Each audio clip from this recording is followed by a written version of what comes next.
بسم اللہ الرحمن الرحیم۔ رسول اللہ صلی اللہ علیہ وآلہ وسلم نے ارشاد فرمایا، تکلیف دہ بات سن کر اس پر صبر کرنے والا اللہ سے بڑھ کر کوئی نہیں۔ وہ اس کے لیے اولاد کا دعویٰ کرتے ہیں لیکن وہ پھر بھی ان سے درگزر کرتا ہے اور انہیں رزق بہم پہنچاتا ہے۔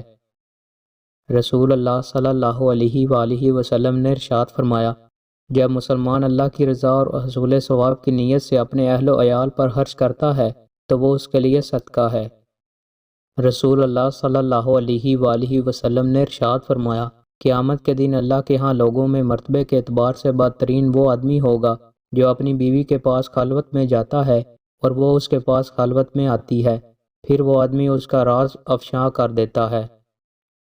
دوستوں، مزید اچھی ویڈیوز کے لیے ہمارے چینل کو سبسکرائب لازمی کریں۔ بہت شکریہ۔